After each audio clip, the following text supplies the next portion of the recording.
Ladies and gentlemen, please welcome the founder of Molleindustria and professor of art at Carnegie Mellon University, Paolo Pedercini. That's me.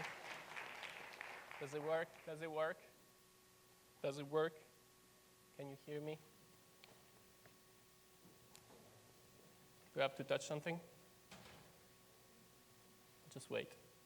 Oh, it works. Okay. All right. So yeah, my name is Paolo Pedercini. I teach art at Carnegie Mellon University. I've been making games as a hobby for about 10 years, but today I'm not going to talk about my project, Molleindustria. Also because if you're interested, this Friday at 4:30, I'm giving a proper talk about my games and philosophy just around the corner at NYU. And it doesn't conflict with Games for Change, so come over. It's free and open to the public. So the title I originally proposed was Making Games in a Fucked Up World. But it doesn't really fit. I thought it doesn't really fit with the mood of the conference in general. So I'm going with Games for Change 3.0. Because I think we should be a step ahead of the Silicon Valley vampires. But first, I want to go back in time for a second. New York, 1935. In that year took place the first Radio for Change conference. In 1935, radio is a brave new medium with a lot of potential. It's already changing the world, and people are coming from all over. There are some fascists from Italy. They are presenting their rural radio program. Have you ever heard of it? It's an effort to bring the voice of Mussolini to underserved communities. The people who will later create Voice of America are talking about their experiments with shortwave radio, pretty big deal. The Nazis are also presenting. They are really into radio. Goebbels once said, it will not have been possible for us to take power without the radio. Radio for Change, there is a delegation of Soviets. There is young Orson Welles is attending.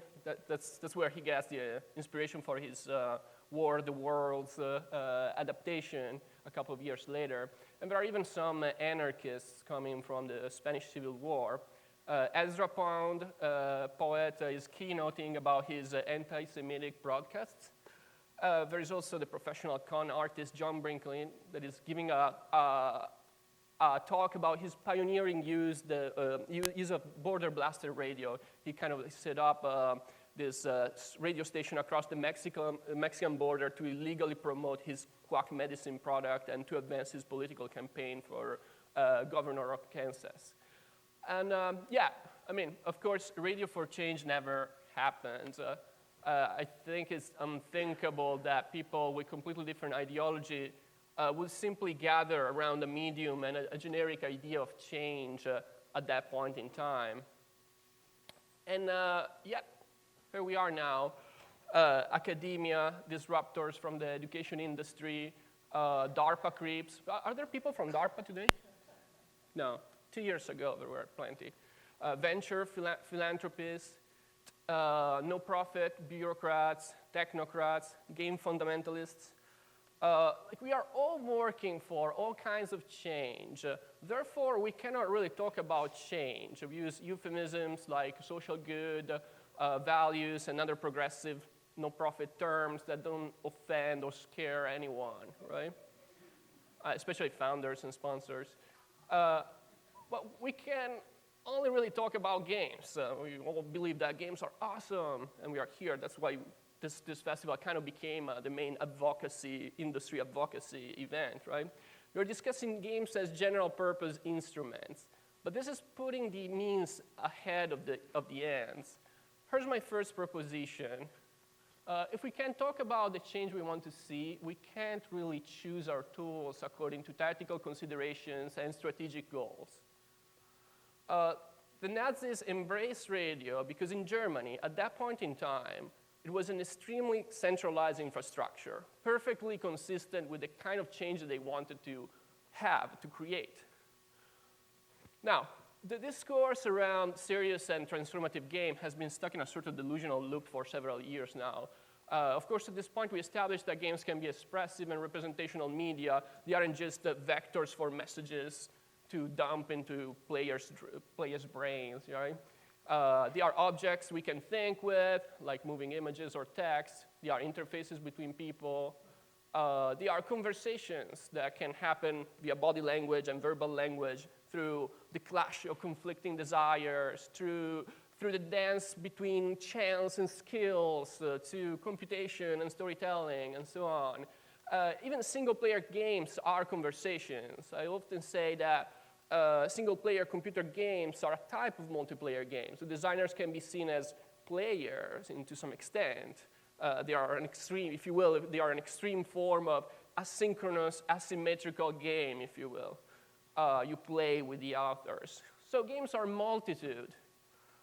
But for serious and transformative games, for this community, quote community, this is not enough. This is not enough to be just a cultural form around, among the others. Serious games want to sort of transcend the symbolic and relational dimension. They want to be the very embodiment of actual change. They want to work. And this is the delusional loop I'm talking about. One of the turning points for this narrative was this talk back in 2007, Erasing the Delta. Here the delta is the kind of like the difference between representation and actual change, between culture and activism, or culture and transformation, if you want. And here another important keyword is obviously measurements, measurable change. How do we measure the change? So I think I might have audio, but it's not that important. But yeah. How do we measure the change? Because measurement is the new sexy. how do we measure? So just like footnote. The presumption is that social change can be measured in the same way you can measure the calories burned by playing an exercise game, right? And this obsession with quantification pervades contemporary society. It's the basis of the gamification ideology. It's the basis of contemporary capitalism, essentially. Late capitalism is less about producing and selling stuff, but more about reifying the immaterial sphere, relationship, love, friendship, and culture. If you can measure something, you can rationalize it, you can optimize it, and you can sell it. And so if you're in the no-profit industrial complex, you can get more funding, supposedly, if you demonstrate a measurable impact, or in academia. Except the measurement of complex social phenomena is always kind of reductionist and problematic. We use, for example, the gross domestic product to measure the success of a nation, disregarding many other indicators. By using standardized tests to assess the quality of learning, we kind of turned our schools into boot camps for standardized tests. So here's my simple proposition. If you can measure it, then it's not the change I want to see. And it's a provocation, of course. I'm fine with games that accomplish very specific tasks, right? The problem is that, in my view, the problem is that when you focus on measurable goals, you're sort of narrow your action. We are kind of like narrowing our actions. We favor individual change versus systemic and long-term change that doesn't produce very good data. We target burning calories without addressing food politics and food justice. We try to impose sort of prepackaged behavior protocols rather than facilitate critical thought. Hold on.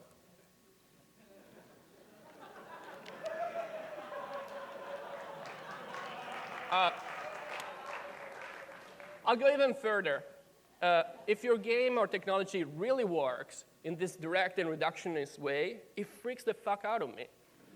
Like, if you actually figure out a way to figure out methods to control people's behavior, if you can kind of like persuade them by just imposing, like, giving them a little artifacts and changing their minds, you can bet that these tools, these strategies, these methodologies will be immediately adopted by governments, propaganda, and advertisements. In no time, you're kind of working for them. All right, so let's measure some change. Global warming. Like now, everybody is an environmentalist now, and yet there's no encouraging trend, right? Scientists are desperate, institutions kind of switched to disaster management. Even Games for Change used to be about global warming, and now they're more like, oh, disasters. And yeah, I know talking about global warming and climate change is so 2008. I was like, I'm so out of fashion. Economic justice. In all Western nations, the income gap is growing in an indecent way. We all know that. Democracy. Big capitals are playing an increasing role in politics. The Citizen United and the McCutcheon rulings are a further step to kind of like extend the legal corruption even more. And people perfectly know that and would support strong reform too. It's just there's no political outcome. There's no political support for that kind of opinion. In other words, if you're anywhere in the progressive spectrum, you are losing. We are losing. We are getting our collective ass kicked. And yeah, of course, sure, we advance on formal equality issues, gay marriage, legalization of marijuana, maybe women's rights. But I think only because they depend on tradition, on generational makeup. The silent generation is dying, and maybe boomers are retiring. Generation X is sort of taking position of power and culture. So this study came out recently. It's a study that tries to figure out why. It's by the philanthropy at its best. Like, what's the name of it? Well, it's a philanthropy sort of think tank. Trying to figure out why. This is about environmentalism specifically, but I think it applies to other fields as well. Despite huge funding to environmentalist organizations, there have been no significant victories for environmentalism in the United States since the 80s.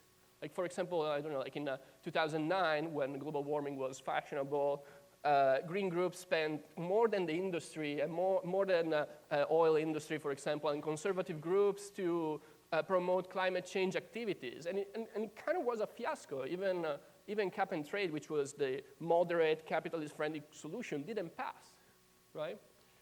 So the study suggested that this is because, or also maybe also because, environmental founders mainly support large professionalized environmental organizations instead of community-based groups that are instead of essentially the groups that are most heavily impacted by climate change.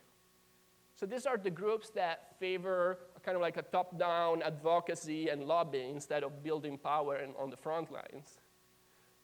These are groups that favor corporate style management and branding, and of course, quantitative assessment. And big professionalized institutions are usually the ones that can afford games, because games can be kind of expensive to make. This is a questionable statement, but here are some numbers. I know they are a little bit old, but I don't know if you've ever seen this game, Iced by Breakthrough. It's a game about the deportation of immigrants. Quite interesting, actually. It was quite ambitious in terms of scope and size. $50,000. War Without Oil, alternate reality game about the energy crisis. I love that project. It's brilliant. It's fantastic. $90,000 for about 1,500 active players. So it's kind of like $60 per contact per player. Evoke by the World Bank Institute, winner of, I think, of a Games for Change award. $500,000 for about 5,000 active players. So about like $100 per player. So these are not really insanely prices compared to AAA games. But personally, none of the organizations I like actually have that much money to spend on a game. And even if they did, the big question is, like, isn't even morally okay to spend that much money in what is essentially communication and branding? That's probably why the Games for Change community is sort of moving toward, oh yeah, no, this is not about just branding. This is not just about communication. It's about actual change, right? On the other hand, the recent movements that actually set some things in motion, Arab Spring, Gezi, or Occupy Wall Street, which at least managed to reintroduce the idea of class and inequality, in the American discourse after decades. They were bootstrapped, they were underfunded, and not supported by organizations obsessed by metrics and outcomes. Really like crappy cardboard signs. We all remember them. They were so iconic. So what's my proposal? I don't know. I've been making for like 10 games for 10 years, and I have no idea if they work, really. I could pull out plenty of numbers and qualitative feedback, or people that have been approaching me and telling me things, people who create fan art and other things, but I really have no way to measure their impact. But hey, like, how do you even measure the impact of the first record by minor threat? Like, and who doesn't want to be the minor threat of video games? I think there are different stages of social engagement, and we need different approaches. There is a stage that is more about kind of like action, or like, all right, I'm on your page, tell me what to do, and maybe games can be a part of it too. And I'm more interested in the pre-political phase. So maybe the message of a game is doomed to be lost in this kind of like extreme ambiguity of interactive artifacts. Games are almost inherently ambiguous, right? Maybe the impact on players is always kind of lost in a tangled mess, in a tangled web of influences, experiences, and biases. But one thing I can tell for sure, the act of making games about social issues, has always been, for me, a profound transformative experience. It involves a lot of research and synthesis. What are the actors and forces governing this system, this complex system? What are the internal relationships? What are the roles? What are the conflict of interest? What are the limits of the player agency? It's a lot of very interesting questions. Actually, every time I made a game, I not completely changed, but I definitely enriched my perspective on a particular issue, on a specific issue. This is kind of like a diagram of my McDonald's video game from way back, 2005. So I came to the conclusion that probably there is a greater liberation potential in designing games rather than playing games.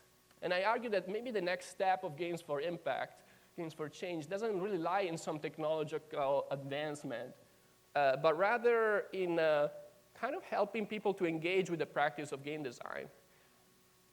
And I'm not talking about learning to code and STEM bullshit. I'm talking about the conceptual tools, the skills, and the knowledge to make games that is sort of still confined in elite institutions, like my university, for example. This is what we as practitioners can share. Engaging in game design has a couple of terrific extra outcomes. First, by designing games, you acquire the tools to demystify all games, to play critically. Like, yeah, I see what you did there, Zynga. Yeah, you want to spread this game virally, right? Second, by democratizing game design, you don't have to look for big funders. Games are expensive to make, but also not. Like, I never spent more than $100 on my games. And there are plenty of people who don't spend money on at all. There are plenty of digital tools, and non-professionals have been making and adapting games since forever. Like Zach Gage said yesterday, every child is a game designer. I love it, that's true. They may be designed more like make-believe kind of games and not maybe rule-based kind of game, but that's a good principle, I think. Third, by simply facilitating, but just facilitating the creation of games as opposed to the creation of content, you don't incur into the typical fallacies of the white savior industrial complex, like the misrepresentation and objectification of others. Yeah, another keyword here is empathy, I guess. If you want to convince privileged people to donate money, you probably have to make them feel bad. But I think empathy is always almost inevitably patronizing. It presumes a helpless subject who can speak from themselves. And and other privileged subjects, like us, essentially, that are somehow separated from them and are somewhat helping from a non-existent outside. But oppression is fractal. Most of us, I would say the 99% of us, are both oppressed and part of a system of oppression. So here's my last proposition. Work to make yourself obsolete, which is probably a terrible idea if you want to be a professional in the social change industry or a professional in any really industry.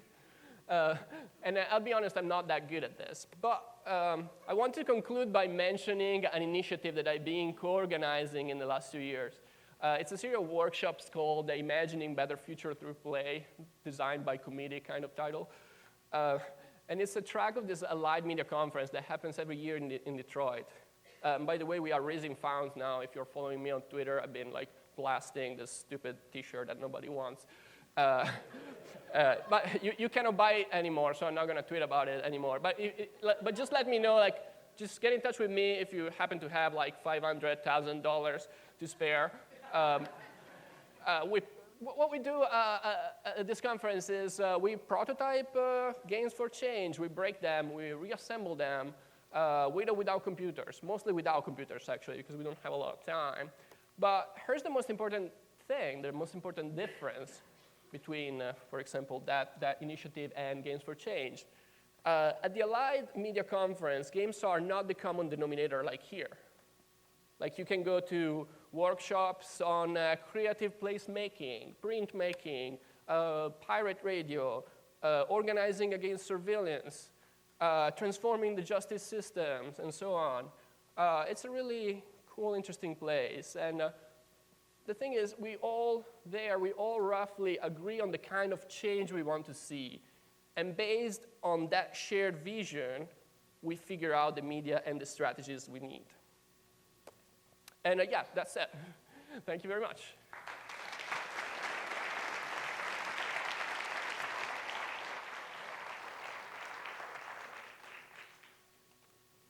Do we have to leave, or, or do we want to have some questions and answered? Do you want to play a game? I can make up shit. Yes. Yeah. I don't see anything, actually. Oh, yes. What kind of games were changed with Rupert Murdoch, Roger Ailes, Vladimir Putin, and a long list? And so why aren't they here in this audience? That's interesting. I don't know. Oh, yeah, the question is why Rupert Murdoch and Vladimir Putin, kind of like supervillains, real-life supervillains, why aren't they here? You know, it's possible that we have a little bit of competitive edge, that we are slightly ahead of them. Like, for example, in the early 2000s, like the media activist scene, like indie media, was kind of like Web 2.0 in practice. Was like a crowdsourced way of making journalism, and then sort of the industry catched up. But you know, for a few years, we had the upper hand, tactically speaking. So maybe that's the case, or maybe they're here, or I don't know, because they are representing the established powers, and so like they are not interested. They kind of have a dependency on previous investments, like TVs and other traditional instrumental propaganda. So they don't really get. But Google is here, right? So, yeah. Yes? So in the 90s, the National Endowment for the Humanities and the National Endowment for the Arts had a lot of problems with deconstructionists saying that, you know, it doesn't have to be socially good for it to be art. And so people started withdrawing funding from the arts. And so if we're going to say that we're going to stop measuring the qualitative results that we're proposing, is there not a danger that we would lose some of the support that we've struggled to gain? Yeah, that's true. But yeah, I'm I spent most of my life in Europe, and then the issue of measuring, measuring for sake of art grant making never really came up.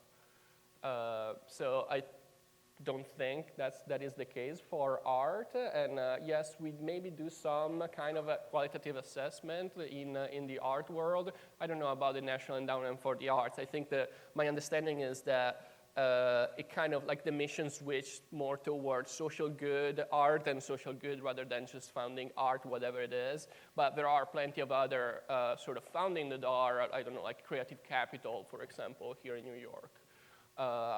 Or like the World Foundation, they just support art. They don't really support, and they do support actually video games. I think Tale of Tales got money for that.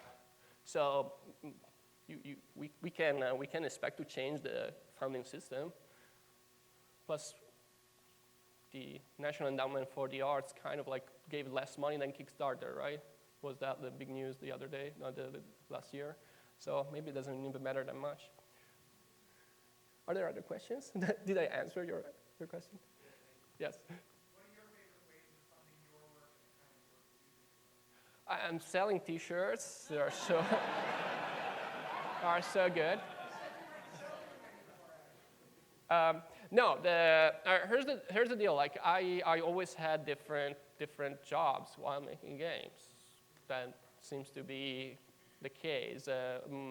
Most of my friends now that are making games are actually kind of getting rich by making games, or like they're essentially making a living by making games. So that doesn't seem to me that much of a hurdle.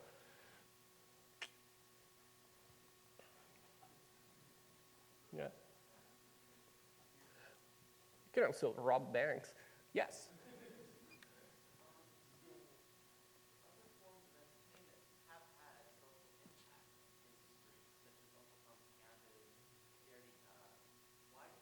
The birth of a nation.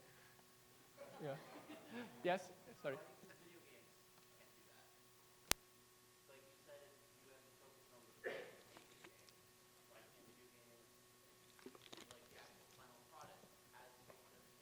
Yeah. No. That's not what I'm saying.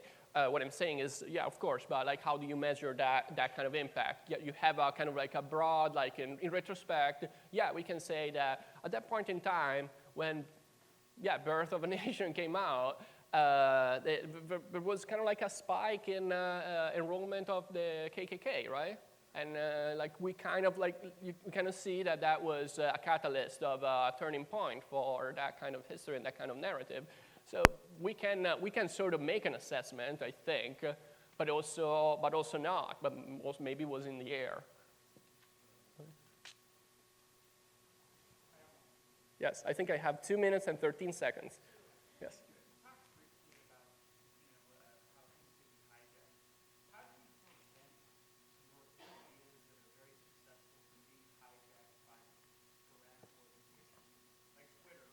Mm. Twitter was able to be used by the government to track protesters. I'm not sure Twitter is an intent for that to happen. Right. But how do you go about making good ideas while preventing new stuff? Yeah, I think critical thought and system thinking is not a prerogative of the evil people, the evil guys. And that's why I'm sort of like this kind of creating a distinction between, oh, look, we made this happen and we changed mind, kind of like using games as a persuasive tool or like behavioral control tool, versus using game to create literacy and games say, yeah, maybe they can have a message, but it's also kind of like more like not stealthy as a message. But like I don't know if you're familiar with my games, they are always pretty clear that they are trying to make a point, right? But the hidden point, the second hidden agenda, if you will, is making games that are sort of like creating a little bit of critical distance. That, yeah, oh, I see what you're trying to say, what you're trying to tell me, and therefore my expectation is that they might create some kind of I guess some form of literacy in the players, and in fact players discuss them not as oh yeah, that convinced me, but also as like, oh wow, that's interesting how that game modeled the oil industry, for example, right?